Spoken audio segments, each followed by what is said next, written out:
Assalamualaikum warahmatullahi wabarakatuh. Sampurasun baraya tepang dangudi sareng pidangan dongeng Sundanya urang ngadongeng dieu. Urang neraskeun hanca dongeng anu katunda kalayan ngabantu nyajara carios Jawara di Gunung Halimun atanapi si Bedogorompang. Di dongeng teh karangan Mang Nyarira sok sanaos dongeng basajan malah mandar janten hiburan. Atuh kabaraya anu satia manco kandongeng Mang di mana we ayana. Mugi sadayana aya dina kasehatan lahir sinerangan batin dilancarkeun sagala rupinanya tong hilapi rojong ditaroelan tombol sukrep. Atuh mangoge nganuhunkeun kanu parantos like oge komen. Mangga mitra supados sejang kolong ting kana waktos urang sami-sami dangukeun di kumaha rasna ieu carita Jawara ti Gunung Halimun atanapi si Bedogorompang. Sok kabarayun sadayana.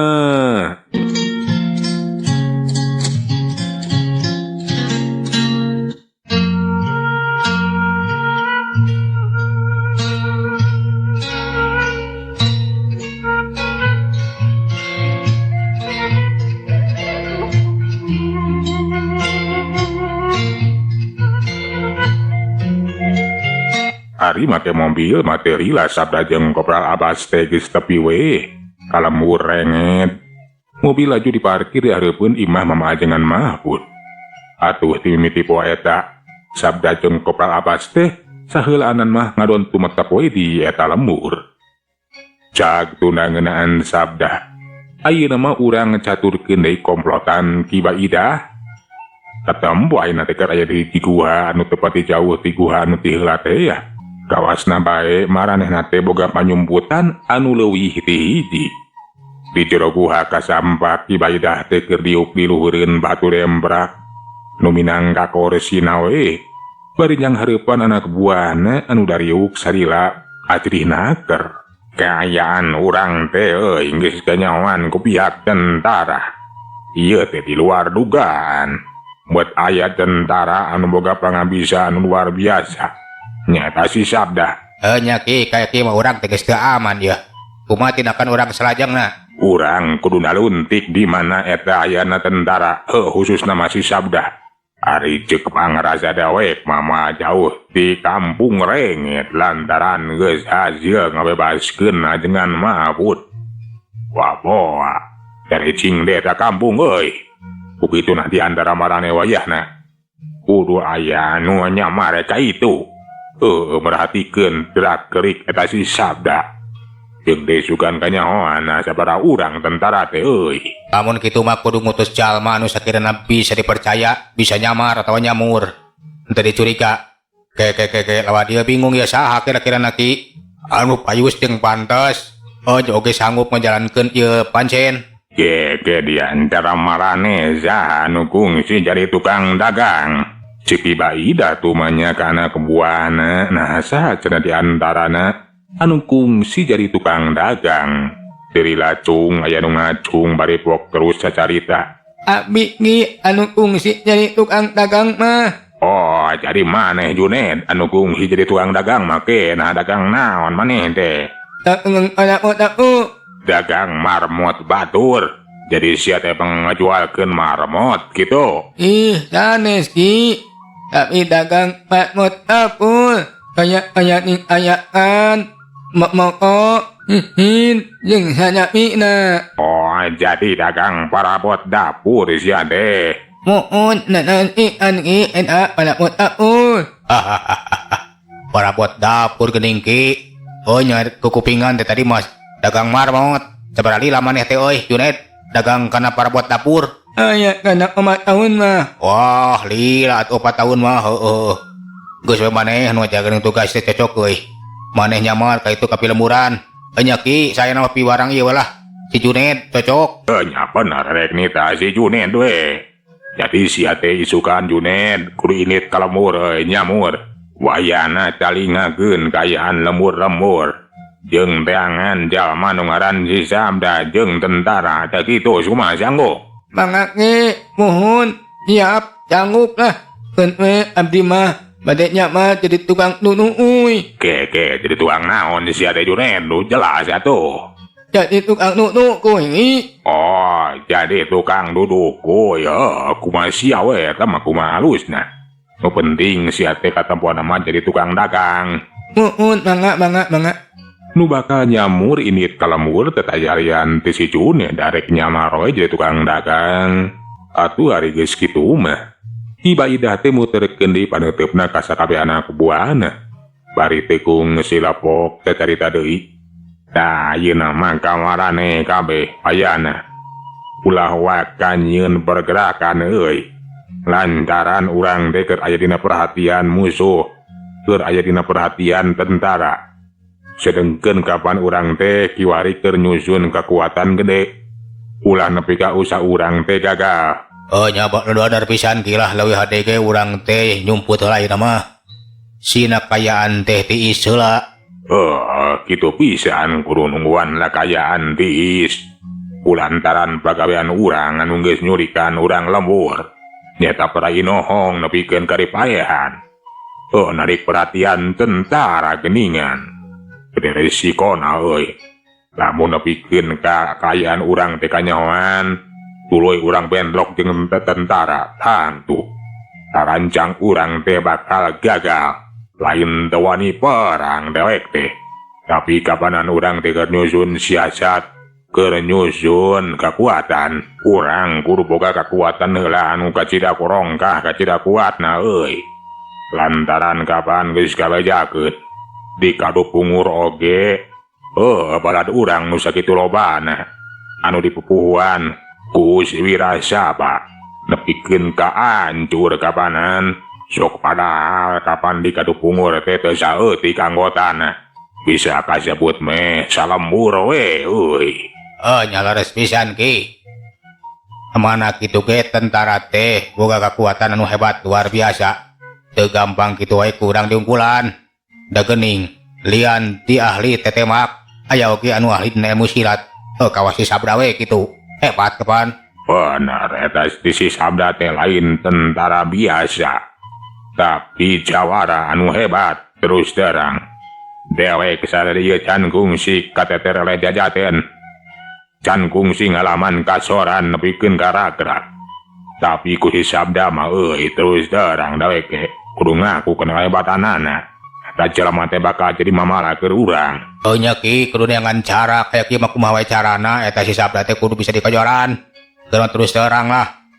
Kuring ge masih nyeri hate ku si Sabda teh. Jika haki gaduh rarancang yo atawa cara pikeun meruhkeun si Sabda, ngajoran si Sabda.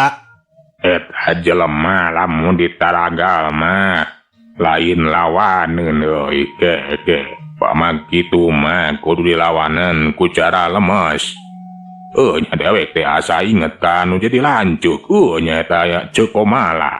Bener leuwih ade oge minang saraya we muntang tulung minta bantuan ka Cekomala. Dewek boga keyakinan najan si Sabda jago kana ilmu silat. Ari nyang hareupan ilmu telu atawa tenung mah euy moal bisaeun. Bener. Dewek bakal minang saraya kanu jadi lancuk. Jadi eta nini Komala teh ahli dina ilmu teluh kitu ki. Nah di mana linggihna? Nya bener. Cicingna mah di basisir Cibuaya dulu. Tada anggang di dieu mah. Wios we jauh-jauh kikeun.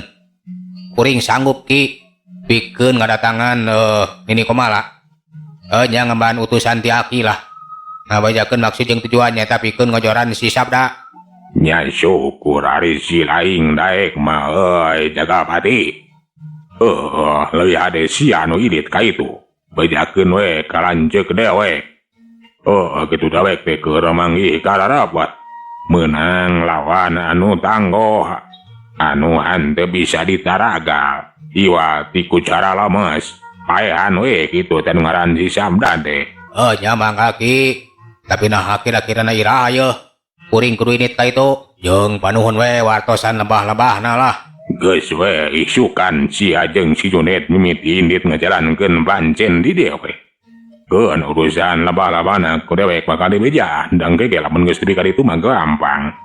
Moal biruk. Kari nanyakeun ka urang ditu ge pasti bakal nyarahun. Kangaranan lanceuk dawek teh geus kajohor ahli telu anu hebat. Bisa disebut dukun sakti. Kitu cenah mitra kaum dangu Pibaidah teh arek ngutus dua anak buahna. Nyata si Juned jeung Ki Jagalpati. Ari si Juned mah boga pancen pikeun naluntik ngeunaan sabda jeung tentara. Sedengkeun ari eta si Jagalpati mah rek diutus we ka Cibuaya nepungan nini komala lanceukna Pibaidah nu kasohor cenah ahli teluh dukun sakti anu dipiharep bisa maehan sabda.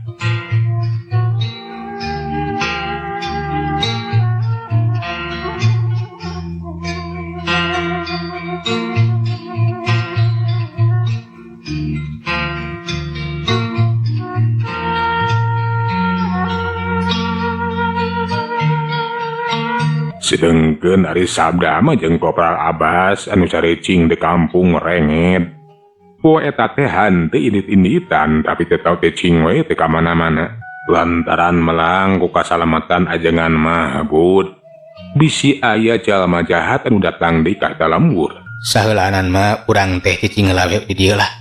Ulah ka mana-mana. Urang kudu mastikeun lah keamanan ieu kampung, utamana mah kasalamatan ajengan Mahbud. Benar ulah waka indit-inditan. Bisi-bisi eta ya jalma jahat teh datang di ka dieu yo. Kumaha lamun ajengan Mahbud diculik deui kapan bahaya? Bener Kang. Lamun geus pasti aman mah urang bakal duasa. Tidak naluntik eta jalma jahat anu ceuk ajengan Mahbud mah nyata goromolan. Nya komandan siap lah. Tapi kira-kirana bakal ka mana yeung ke? Urang naluntik eta goromolan teh. Lantaran ari ceuk pamikir akang mah eta goromolan teh pasti geus kabur jauh. Urang susud we eta pakelacakna. Nyata ti guha tempat cari cingna teh ari ceuk pangrasa kuring mah moal jauh. Masih di wewengkon eta pileuweungan. Lamun kaluar ti pileuweungan mah kapan ka itu nanti lembur marana geus bakal sarieun. Ya mudah-mudahan we atuh lah komandan. Eta gorombolan teh henteu jauh lah. Ngana gampang ka susudna. Ya mudah-mudahan we atuh Kang. Ayo ayeuna mah urang ngurilingan lembur. Ngarah apa sabudeureunnana? Ieu teh penting keur urang. Ngarah engke penting teh urang bisa ngatur nempatkeun urang lembur anu rek ngaronda. Ceuk sabda ngajakan Kopral Abbas. Arek ngururingan lembur we cenah merhatikeun kaayaan sabudeureunnana. Lantaran sabda teh arek ngatur urang lembur.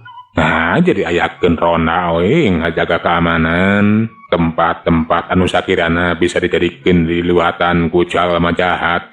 Bakal dijagaan we atawa nyieun pos ronda. Sabada rengse merhatikeun kaayaan sabudeureunan lembur. Sabda teh laju nepungan para inong lembur di antarana we Pak Lembe Pak RT jeung kulisi desa. Samalah ayeuna teh keur ngariung we ngarobrol. Pok kadenge sabda muka caritaan. Kanggo ngajaga keamanan ieu lembur. Urang teh peryogi pos anu didamel atawa ditempatkeun di tempat-tempat anu sakirana rawan. Nu tiasa dianggo jalaneun jalma jahat. Mohon leres Bapak, sae sanyana mah kedahna mah kitu mun diunggah tempat kedah aya pos. Sabada sorana teh tiasa maratoskeun kaayaan sareng ai seueur pos matang tos nu jahat teh bakal mikir-mikir panginten. Leres pisan Pak RT. Ku cara kitu nu jahat oge bakal mikir dua kali. Ari di lembur aya penjagaan mah sok sanaos teu ngajamin mutlak keamanan. Margi kapan ari gorombolan nanten jagaan ge pasti bakal maksa asup. Tapi santeuna urang bakal bisa nganyawankeun gerak-gerikna. Urang tiasa taki-taki dina nyelametkeun diri. Tak kitu. Mangga Bapak. Keun we lah. Engke bakal ngempelkeun barudak. Sina ngadamel pos ngan palih mana wae kitu-kitu aya. Anu kedah didamel teh mangga ke ku abi dituduhkeun. Marupakeun tempat-tempat anu sakitu rawan. Geus kitu mah sabda jeung urang lembur teh laju we atuh nyarieun pos ronda. Teu hese ari dipigawe kulobaan mah. Kira-kira wan Citunggang Gunung nu digarawe nyieun pos teh geus bareres atawa geus rengse ngadegkeun pos anu dicieun di 3 titik. Memeh balubar. Pak RT teh ngatur urang lembur lantaran timiti aya peuting eta ngaronda teh bakal dimimitian. Wayahna ye ka sakabe urang lembur kudu dadaek ye dina ngajaga keamanan. Lantaran saha deui anu bakal ngajaga keamanan iwati urang dieu keneh. Sok sanajan urang teh ayeuna tos kasumpingan ku bapak tentara. Tapi kapanan ari ngajaga keamanan mat? Dengan saukur ngandalkeun bapak tentara wungkul. Urang teh kedah samiu kembarengan. Bukituna ayeuna keneh ku bapak bakal diatur ya. Saha wae anu bakal ngamimitian penting ieu. Sakabeh urang lembur nu hadir teh mangga cenah siap Pak RT. Keur urang lembur jadi regreg kulantaran aya tentara mah ngaronda oge atuh jadi sumanget. Yang RT, aki gerek ngaronda, nyarek ngaranda lah, malah ke budak ngora. Nya sae we atuh aki, ari bade ngiring ngaronda mangan ka hade ah. Ulah ngadon, nongan imah rana. Ulah kitu Jang RT, kena aki ayeuna geus lelengohan. Tapi ketang, kapanan imah randa oge, wajib ku urang diperhatikeun ditelingakeun.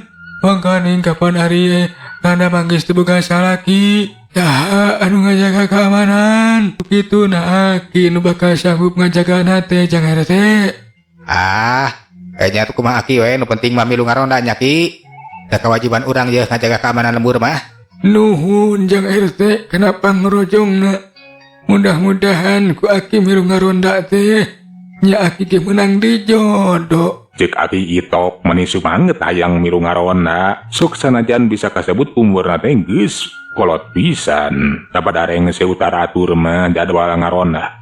Atuh urang lembur teh kabeh ge balubar sabda jeung Kopral Abbas ge sarua mulang we ka imana dengan Mahfud. Malahan mah dipernahkeun di kopong anu sok biasa dicaricingan ku santrina. Mitra kaum dangu peuting eta mah lembur renged teh jadi haneuteun rame kudu ngaronda.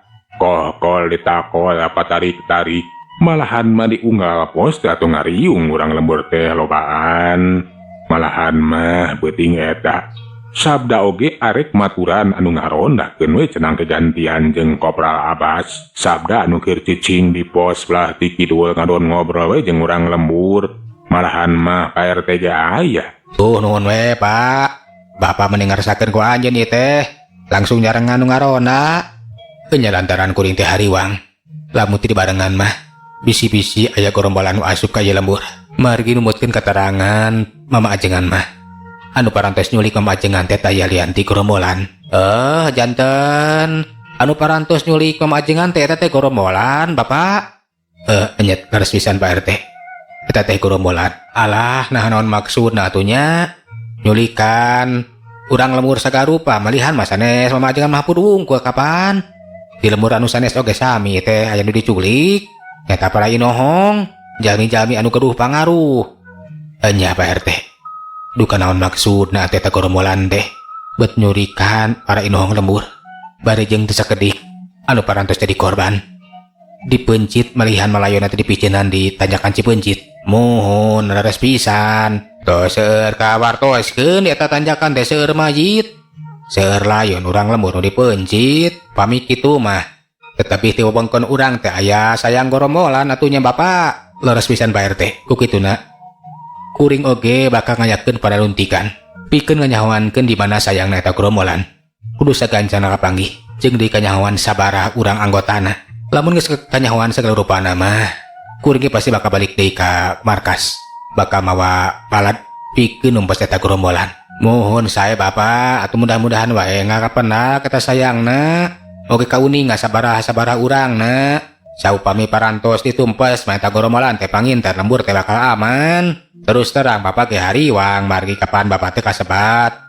Janten pupuhu di dieu teh janten RT inggis we sami Bapak ge diculik. Tapi ke kumaha cenah kasauran mama ajengan teh salami diculik teh. Ari kasauran mama ajengan mah anjeunna teh dipaksa supaya daek bilu ka gorombolan. Eueuh janten dipaksa supaya ngiringan jadi anggota gorombolan. Leres pisan Pak RT. Atuh ari kitu mah jelas maksana teh bisa jadi pangna nyulikan para inohong lembur teh supaya daraek bilu kamaranehanana. Engke tiasa mengaruhan urang lembur jadi di anggotana panginten. Nyata kitu leres pisan. Maranehna nyulik para inohong lembur teh gaduh maksud anu jelas. Ari kahoyong maranehna mah bisa jadi para inohong lembur teh atau pupuh lembur daraek bilu kamaranehanana. Ku cara kitu maranehna bakal leuwih gampang dina ngumpulkeun anggota Atawa pihak korombolan teh menang dukungan ti urang lemur anu ngadukung kana perjuangan anak. Nya kahartos ayeuna mah Bapak. Rupina mah kitu mangsa tujuanna teh. Namung seseueur nama anu diculik teh nolak aralimeun bilu ka gorombolan. Begitu mah dugi ka dipeun kitu dipaehan. Nya telepat kitu pisan. Benar-benar kajamjang talang ngaseta gorombolan tehnya teu boga pisan ras-rasan. Mudah-mudahan we Bapak saenganna ditumpas. Kitu obrolan sabda anu ketecing di pos ronda. Sedengkeun ari di bumi nama majengan Mahbud. Kaya nanti kiwari mah tuh mani tenang. Manihan mah sakeluarga teh bisa sare tibrah ukur Kopral Abbas we anu masih keneh nyileuk teh acan bisaeun peureum. Da eta atuh pikiran teh kumalayang inget wae ka Nyai Aisyah. Bagja jika nama lamun laksana menangkeun Nyai Aisyah teh pokona mah kumaha carana aing teh ulah eleh ku sabda yeuh. Aing kudu bisa narik perhatian Nyai Aisyah. Nyai Aisyah, oh Nyai Aisyah. Aduh, Nyai teh manis sakitu geulisna. Mudah-mudahan we bakal ngajodoh jeung Akang. Bakal jadi pamajikan Akang lah. Nyeh, Kopral Abbas teh seri sorangan jika nu ebel we kangaranan keur kasmaran atuh. Katarik ati kapentang rasa ku Anoja. Kira-kira wanci liwat di tabuh 12. Akara Kopral Abbas teh bisa peureum. Kerwe kerek menit nyegerek ibranaka. Dipependek ku suara-suara satu peuting anu reang di sarada. Kaya-kaya ning jangkrik cih-cir ciang-ciang gaang jeung sajabana. Pabaur jeung suara koko anu hawar-hawar kadengit di sisi lembur.